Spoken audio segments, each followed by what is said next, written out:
Ladies and gentlemen, boys and girls, children of all ages, what is up? What is good? The king of lightning is here today, bringing you guys and gals One Piece.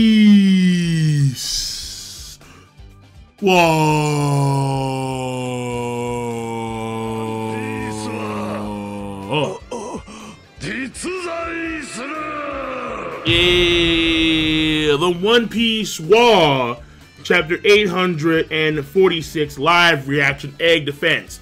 Now here we have Monkey D. Luffy talking to some rabbits, some zebra pig and chopper and just animals and shit. And there's some freak in the back. What's going on there? I don't know. What is that actually? It's a rabbit that's like licking on a popsicle of some kind, and its ears are just going sky high. I mean, that's a freak, clearly. But then again, so is the zebra pig. Whatever. It is what it is. This cover page has no real importance, so we're diving straight into this chapter of One Piece. And here we go. Outskirts of Sweet City, the Army of Rage continues its relentless attack, and yet most of them are on the ground, just done. So Luffy going hard, but wait a second, Nami. I got careless for a moment there. Who would have thought that this little girl was capable of bringing down such a ridiculously huge lightning bolt? So here's Nami being restrained. I can't make such a huge thundercloud by myself, but wait a second. Is that water? Wait, yo. Okay, so I forgot what her name was among the Big Mom pirates. But is she restraining Nami via water? They look like aqua cuffs of some kind. Yo, Oda, do not tell me that you actually gave a character the power to manipulate water in One Piece.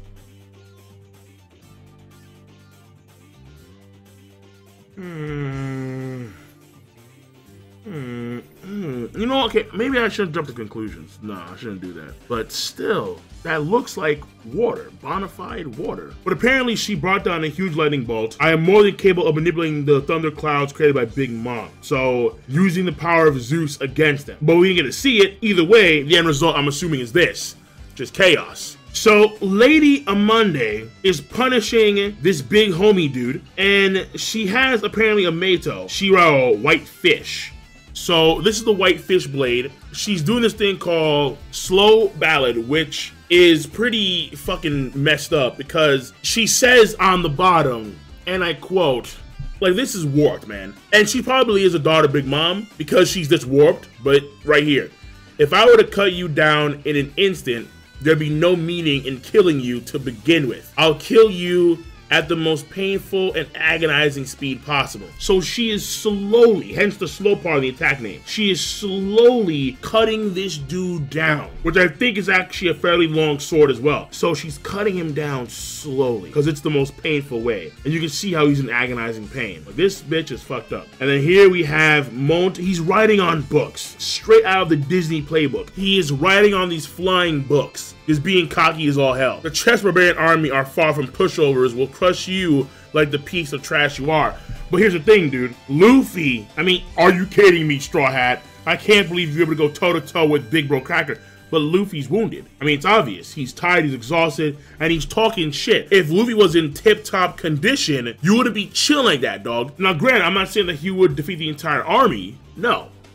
But you wouldn't just be able to chill like, like, no, that wouldn't be happening. You'd be beaten down, dude. You, of all fuckers, I don't doubt at all, have a fist imprinted in your skull. Ask Bellamy.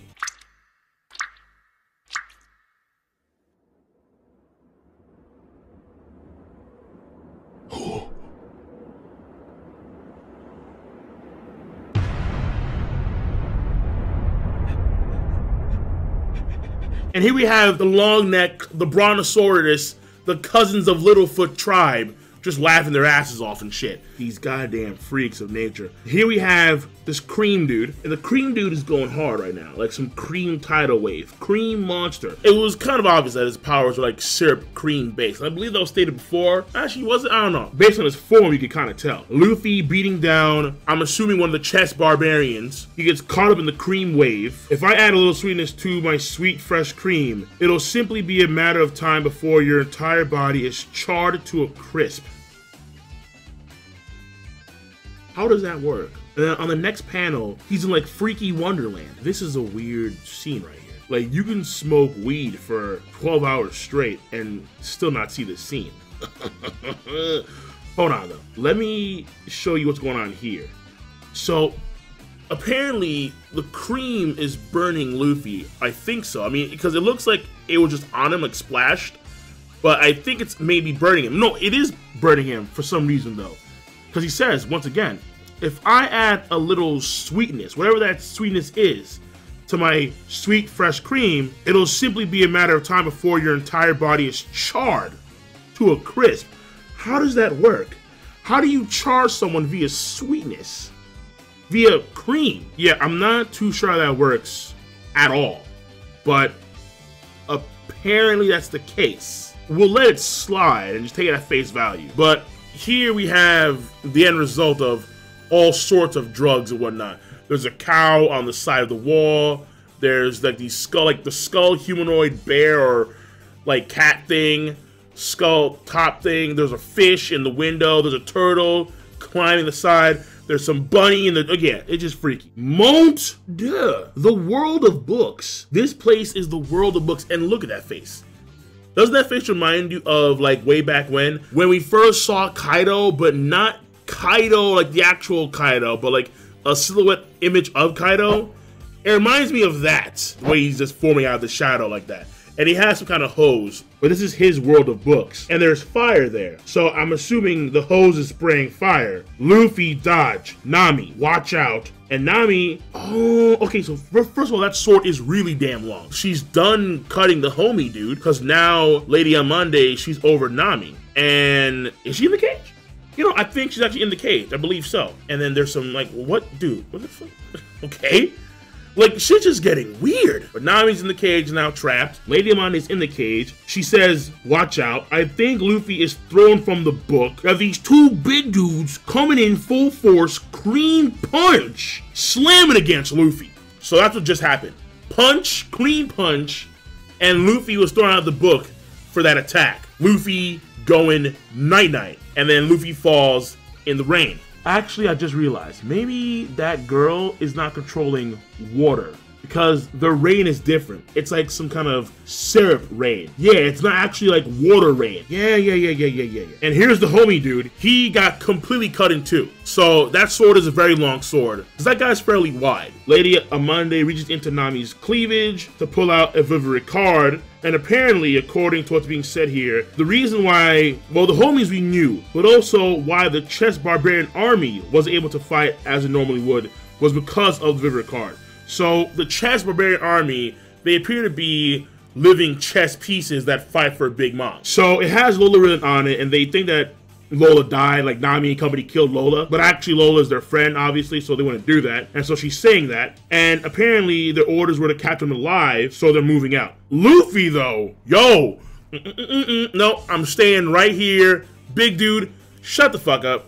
We're going. Enough of that shit. Stop being cocky. Don't get too cocky, punk. You took out Cracker, and now you have the gall to face her army, and you still want to see your ass right here? Fuck no. We leaving, kid. You got cream punched. Deal with that shit. Sanji talking to the insane, nasty, big bitch herself, Bigu Mamu. And Bigu Mamu is saying that she will give Sanji her word, her mama's word, that she will not target the Straw Hats. She will let them go. And I quote, I will let your current comrades, the Straw Hat crew, leave this island alive. Every last one of them. As long as you don't put up a fuss and just marry Pudding. I got no problem closing my eyes to a few things here and there. So making a deal with Big Mom right now to save his friends. Though Kern is being highlighted, I think for an obvious reason, but also for an unobvious reason. Hold on, but let me continue reading here. I can't thank you enough. I promise I'll make Pudding the happiest girl alive. So you finally fallen for my daughter, haven't you? That's wonderful to hear. But let me just be crystal clear about one thing. What those damn Straw Hats did to me, under normal circumstances, I'd make them pay dearly, understand? Destroying the seducing woods, taking down one of my sweet commanders, and moreover, on top of all of that, having the nerve to eat my candy on Fishman Island. Saying they picked a fight with me would be an understatement. That's it. Like, that's the major thing, all right? Not destroying my area, not just taking down one of my commanders. No. It's fucking with my candy. That's like the worst of the worst things that they've done. The candy. And understand that there's still this chest full of bombs that's somewhere around the area, which is going to explode in her face at some point. I don't doubt at all. It's gonna be a huge ass explosion too. And when that happens, what happens? I mean, when that happens, what happens? Because Big Mom's not gonna die from that, obviously. But what will be her first course of action after that? I wonder. I really do wonder. And by the way, I just noticed this too. Notice the half top of her head. The half top of her head co-signs her emotion. So here she is smiling, she's happy, and the hat is also smiling and happy. But when she gets serious, the hat co-signs. She does the eye, the hat does the eye. The hat co-signs her emotions. Are you kidding me? And right here on this page, once again, happy, just warped smile and whatever, and the hat co-signs that. But as things stand now, you and Pudding's marriage is my top priority. If all proceeds according to plan, by this time tomorrow, I'll acquire German's military might and eat delicious wedding cake together with everyone. So long as you don't try any funny business, everything will fall into place perfectly. Sanji. That is Big Mama's word. Okay, so the current part. Let me talk about that right now. So she says once again, I quote, "So long as it's within reason, I'm a woman who's more than willing to listen to what others got to say. I'll let your current comrades, the Strat crew, leave this island alive. Every last one of them." Now, here's the thing. If Sanji does marry Pudding, right, hypothetically speaking, if he does marry Pudding, Luffy and company are no longer his comrades. So she says current with respect of now. But let's say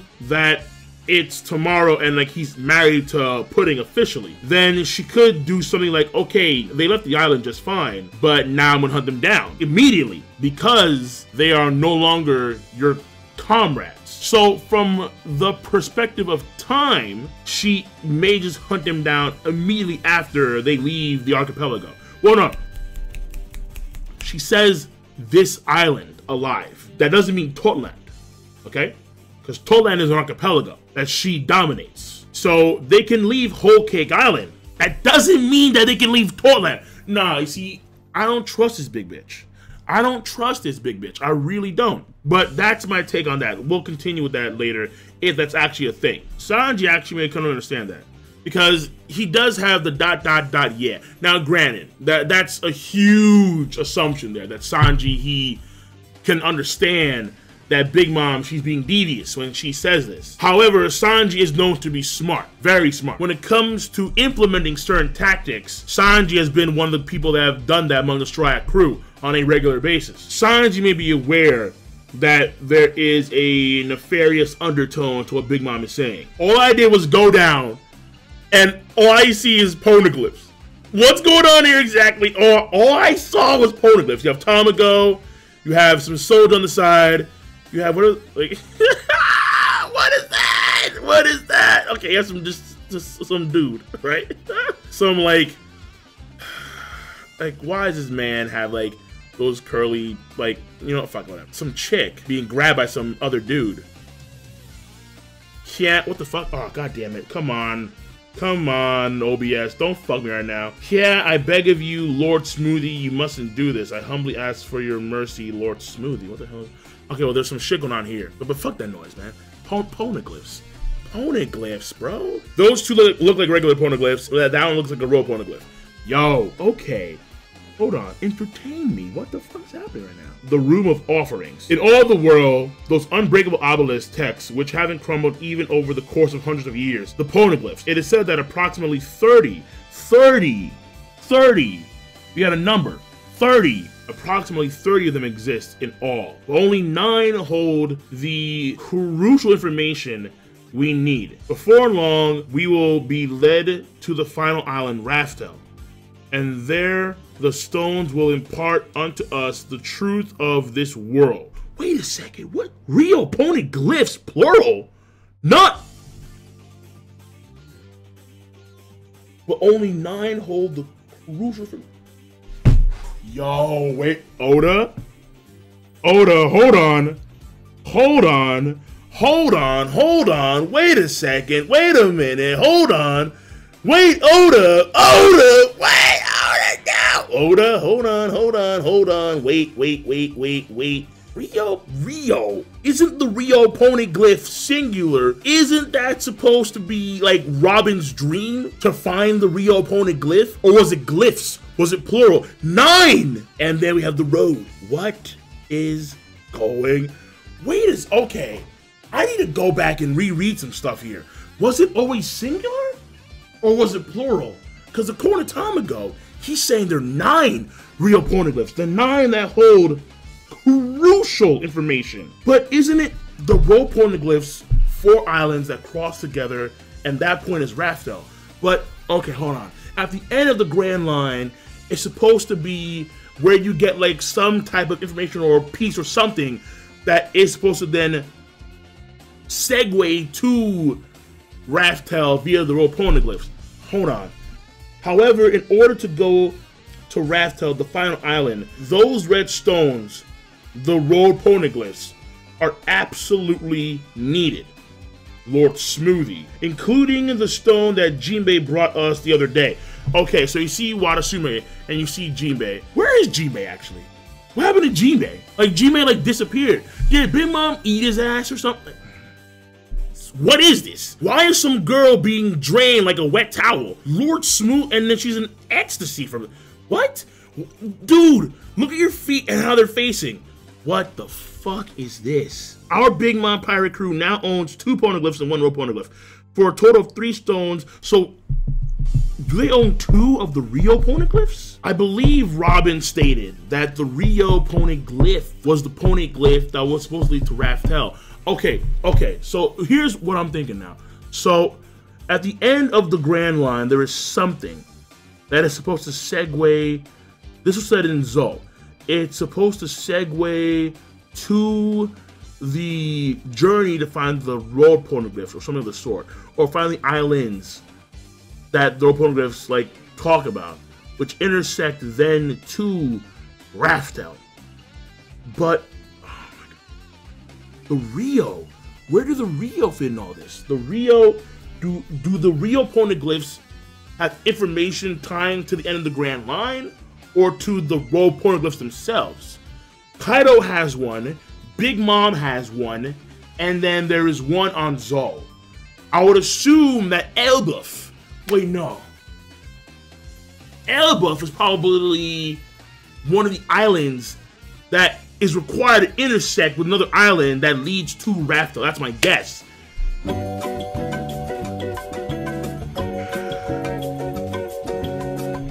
Fuck.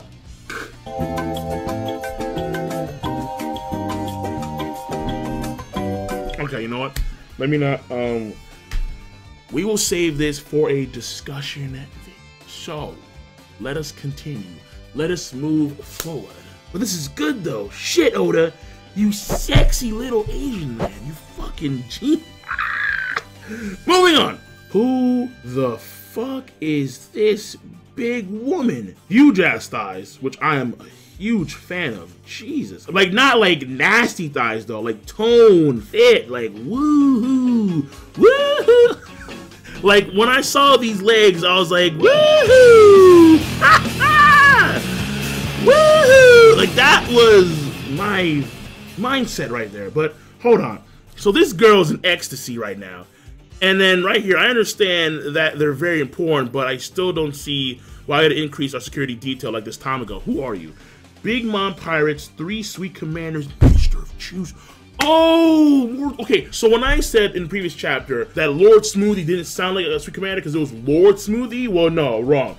Sweet Commander, at any rate, I'm free until the tea party begins, so I don't mind accompanying you for security duty. 932 million? Bitch, what? That's more than Cracker. Who the fuck are you? 14th daughter of the Charlotte family, Charlotte Smoothie. Her actual name is Smoothie. And she has a glass of, let me get my finger in here. This woman's juices. All of the fluid of this woman. So this is her power. Is she gonna drink that? No, well, it's in a glass, so she probably is gonna drink it, yeah. This is nasty though. Like all the sweat and all of the moisture in the cells and the pus, probably, and the piss. That is a diabolical concoction. And what is with the headpiece? The headpiece is just fucking weird, man. Alright, this bitch is weird. It's been about 5 years since that man appeared on this island. The former pirate captain and poneglyph thief of the Mink tribe. I know what you're talking about. It would appear that as we speak, he has infiltrated the island once more. Back then, his life was spared thanks in no small part to Peckham's appeal. Fucking Pedro!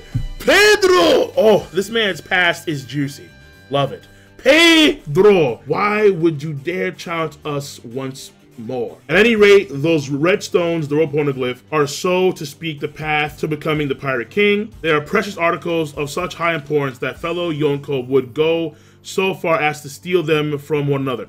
Okay, that only applies to like maybe you and Kaido and then possibly Blackbeard. But Blackbeard's doing the ha ha ha stuff elsewhere with Dragon, and well, that's over though. And then there's Shanks, who should already know.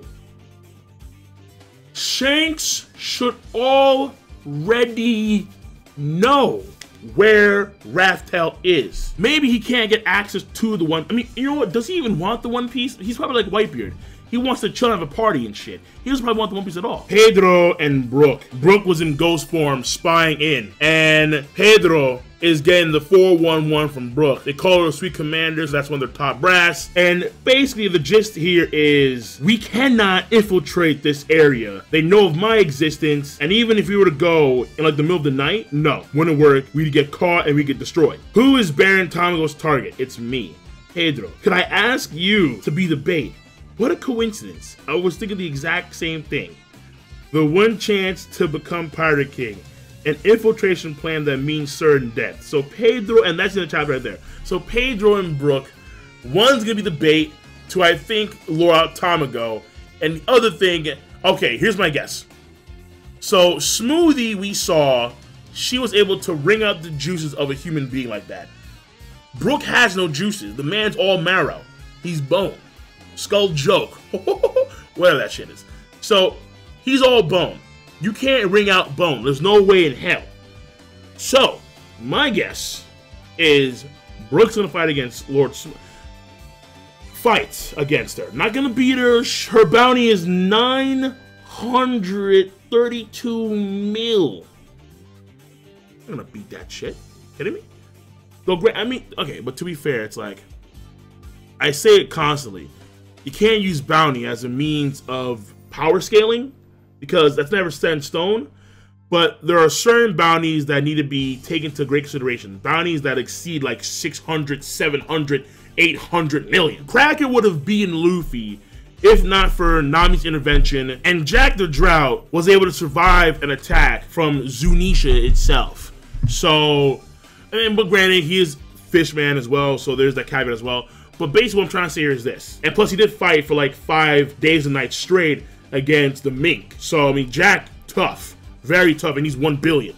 Lord Smoothie is tough. Very tough. But this may be a case very similar to Luffy versus Enel, where, you know, Luffy, Rubber, negated the lightning of Enel. Even though Enel was destroying everybody else with ease, Luffy could take him on. When it comes to Brook and Lord Smoothie, probably the same thing. Because of Brook's body, he can negate the powers of Lord Smoothie. That's my guess. We'll have to wait and see how that rolls out. Bobby said, folks, I am done. That's the chapter. So King Lightning, rate the video, comment, and subscribe as always. The poneglyph stuff is fucking crazy.